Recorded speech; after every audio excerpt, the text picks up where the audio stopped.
The next colony in Australia was established in 1825 and was known as the Swan River Colony. It was located on the western coast of Australia in the area that is now Perth, Western Australia. The Swan River Colony was established as a free settlement, unlike the previous colonies that were primarily penal colonies. The British government aimed to create a colony where free settlers could establish homes and cultivate the land. Captain James Stirling led the expedition and played a key role in the establishment of the colony.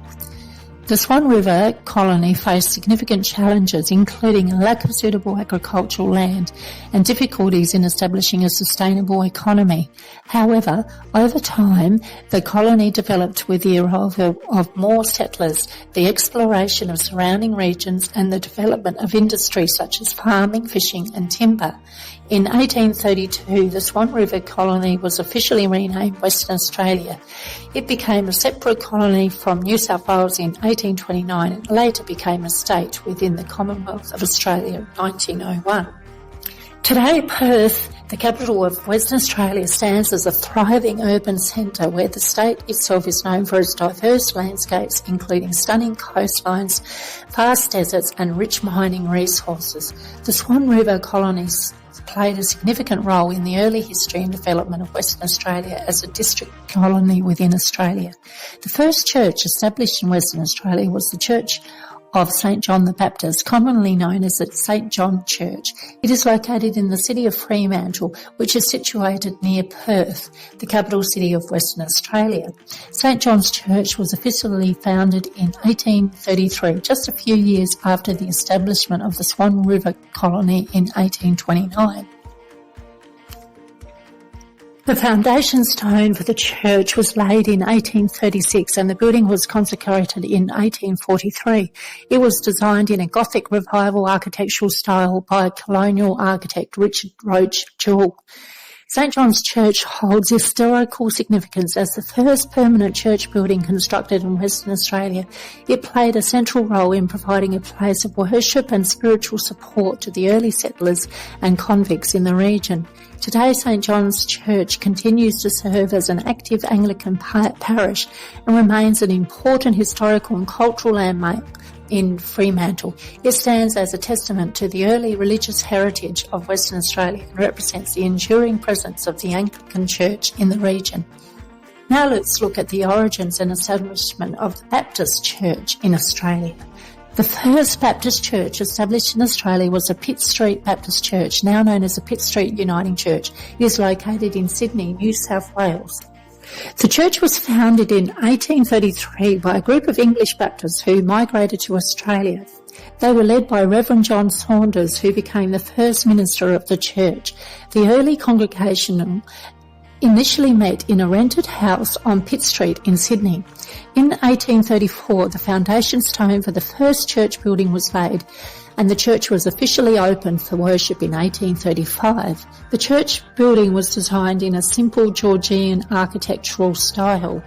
The Pitt Street Baptist Church, Sydney, played a crucial role in the development of the Baptist denomination in Australia.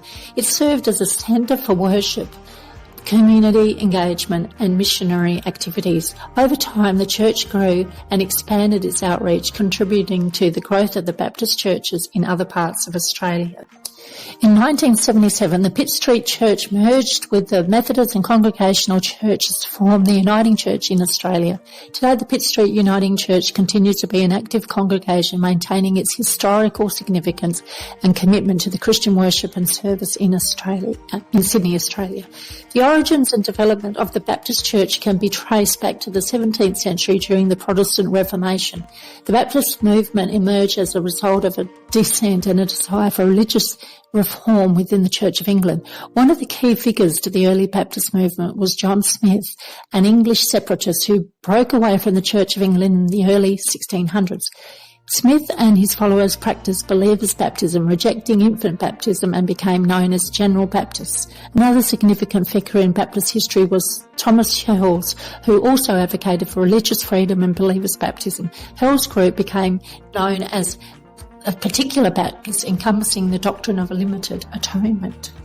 The Baptist movement spread to the American colonies, particularly with the establishment of the Rhode Island colony by Roger Williams, a Baptist minister who championed the idea of religious liberty and the separation of the church and state.